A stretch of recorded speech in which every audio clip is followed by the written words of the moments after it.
Senate में भारतीय जारहियत के खिलाफ मुतफ़िका करारदाद मंजूर। भारत को पाकिस्तान और दीगर ममालिक में दहशतगर्दी पर काबिल एहतसाब ठहराने का मुतालिबा। पहलगाम वाक़े में पाकिस्तान को मुलविस करने का भारतीय इल्ज़ाम मुस्तरद। वज़ीर ख़ारिजा ने कहा कि हम सब एक पेज पर हैं, मुसल्लह अफ़वाज भी मुकम्मल तैयार हैं।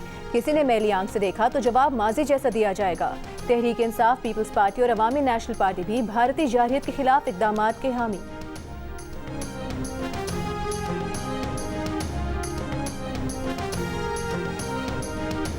वज़ीर आज़म के कौमी एयरलाइन की निजकारी मुअय्यना मुद्दत में यकीनी बनाने और सरमायाकारों को मुकम्मल एतमाद में लेने की हिदायत। कौमी एयरलाइन की निजकारी पर जायज़ा इजलास में कहा, कौमी एयरलाइन की निजकारी के तरीक़ेकार में शफाफियत को मरकज़ी अहमियत दी जाए। आइंदा तमाम सरकारी कंपनियों की निजकारी बराह रास्त नशर की जाए।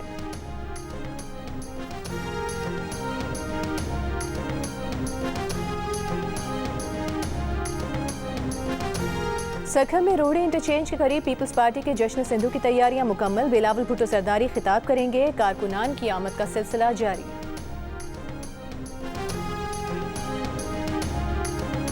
पाकिस्तानी तज्ज़ियाकार अहमद एहसन ने भारतीय न्यूज़ चैनल पर भारतीय तबसरा निगारों को बेनकाब कर दिया। कमज़ोर मौक़िफ़ की धज्जियां उड़ा दी।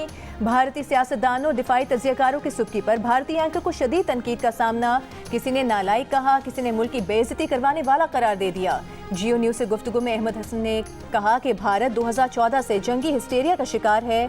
भारतीय तज्ज़ियाकारों का बयानिया जाली और ख्याली है, वो हकीकत का सामना नहीं कर सकते।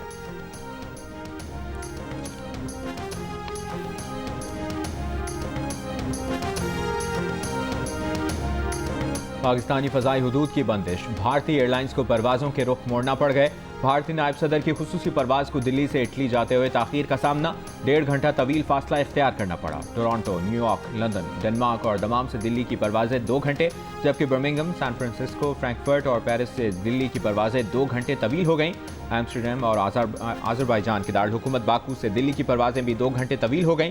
तवील दौरानिए की बैनुल-अक़वामी परवाज़ों को कई दीगर मुल्कों के एयरपोर्ट्स पर उतारना पड़ा।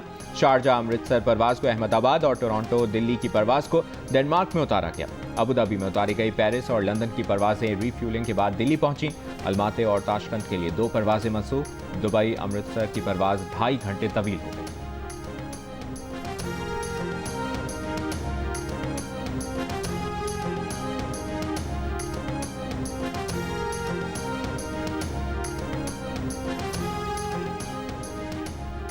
मोदी सरकार ने बच्चों के इलाज के लिए दिल्ली में मौजूद पाकिस्तानी फैमिली को भी भारत छोड़ने का कह दिया। जियो न्यूज़ से गुफ्तगू में बच्चों के वालिद ने बताया कि पैदाइशी तौर पर दिल के आरज़े में मुब्तला 7 और 9 बरस के बच्चे दिल्ली के अस्पताल में दाखिल हैं। इस हफ्ते बच्चों की सर्जरी मुतवक्के थी।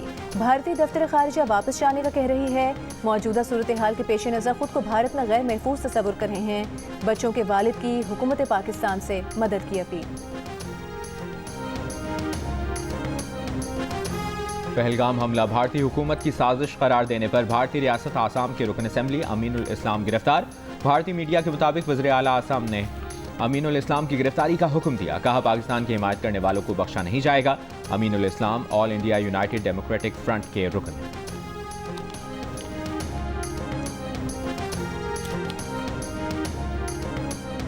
सरबरा JUIF मौलाना फजल रहमान के कौमी सलामती कमेटी के फैसलों की तायीद। कहा, इजलास के फैसलों से कौम का मुराल बुलंद हुआ है। वतन के दिफा के लिए कौम एक सफ में है। भारत अपनी नाकाम सिक्योरिटी का मलबा पाकिस्तान पर डाल रहा है। भारत के इस जारहाना तर्ज अमल का कौम मुंह तोड़ जवाब देगी।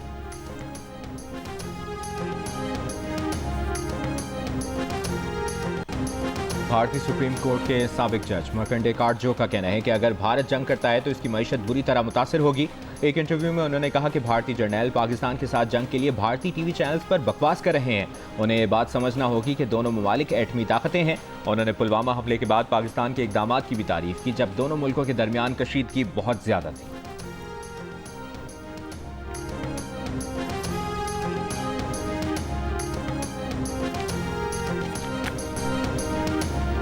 मकबूजा कश्मीर के साबिक गवर्नर सत्यपाल मलिक ने पहलगाम वाक़े को भारत की सिक्योरिटी और इंटेलिजेंस की नाकामी करार दे दिया। कहा, सब कुछ तो भारतीय हुकूमत के हाथ में है। हमलावर फायरिंग करके चले गए और किसी किस्म की सिक्योरिटी वहां नहीं थी। एक सिपाही उस जगह पर मौजूद नहीं था।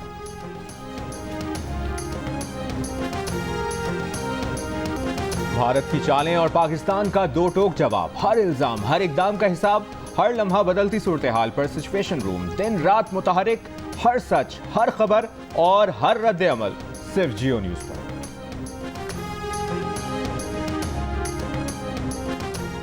मुश्तरका मफादात काउंसिल का इजलास 2 मई को तलब कर लिया गया। वजीर आजम सदारत करेंगे। वजीर आला से मुराद अली शाह ने कहा कि यकीन है मुश्तरका मफादात काउंसिल में नहरी मंसूबे का खात्मा हो जाएगा। सूबाई वज़रा के हमरा प्रेस कॉन्फ्रेंस में कहा कि इरसा का सर्टिफिकेट सिर्फ CCI ही मंसूख कर सकती है। नहरों का सारा मामला मुस्बत समत में जा रहा है तो आवाम भरोसा रखें।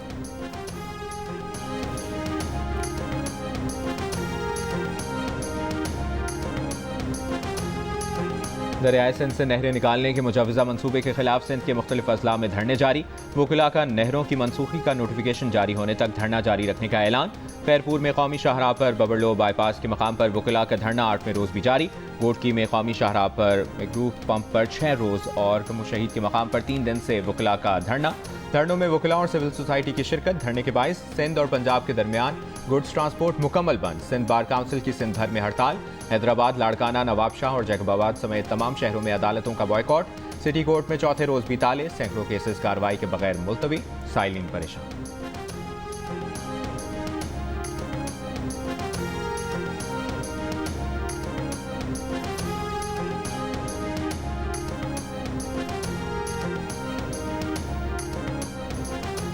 सखर में पाकिस्तान पीपल्स पार्टी के जश्न सिंधु की तैयारियां मुकम्मल। रोहड़ी इंटरचेंज के करीब होने वाले जलसे से चेयरमैन पीपल्स पार्टी बिलावल भुट्टो जरदारी खिताब करेंगे। सूबाई वजीर नासिर हुसैन शाह की वकला को भी जलसे में आने की दावत। कहा वकला आएँ और फतह का जश्न मिलकर मनाएं।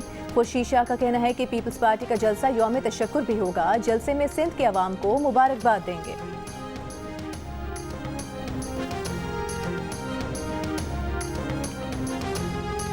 चेयरमैन तहरीक इंसाफ बैरिस्टर गौहर ने कहा है कि बानी PTI पाकिस्तान के लिए मुज़ाकरात करना चाहते हैं, किसी किस्म की डील नहीं चाहते। तहरीक इंसाफ के यौम तासीस की तकरीब से खिताब में कहा कि बानी PTI जेल में हैं लेकिन जीते हुए हैं। 8 फरवरी को पाकिस्तान तहरीक इंसाफ ने 3 करोड़ वोट हासिल किए। उमर अयूब ने कहा बानी PTI ने भारत को कहा था कि हम सोचेंगे बाद में, पहले अमल करेंगे। बानी PTI और दीगर रहनुमाओं के केसेस अदालतों में चल रहे हैं। बानी को बहनों से मुलाकात की इजाज़त नहीं दी जा रही। वज़ीर आला खैबर पख्तूनख्वा अली अमीन गंडापुर ने कहा कि पाकिस्तान तहरीक इंसाफ एक नजरिया है जिसे ख़त्म नहीं किया जा सका। सलमान अकरम राजा ने कहा कि इस वक्त पूरा पाकिस्तान बानी PTI की तरफ देख रहा है। जरताज गुल ने कहा कि बानी PTI पाकिस्तानी अवाम के लिए जेल में।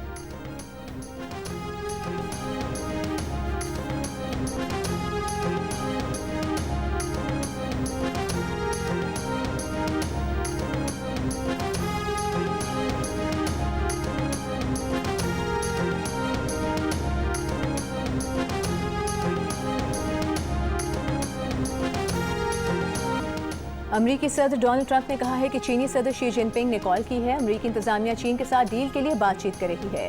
अमरीका को 1 साल में 50% टैरिफ वसूल होते हैं तो इसे फतह समझेंगे। अमरीकी मैगजीन को इंटरव्यू में अमरीकी सदर का यह भी कहना था कि क्राइमिया रूस का ही हिस्सा रहेगा।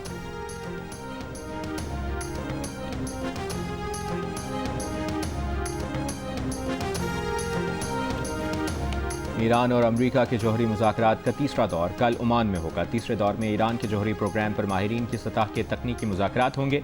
मुज़ाकरात का पहला दौर मस्कत में 12 अप्रैल और दूसरा दौर रोम में 19 अप्रैल को हुआ था।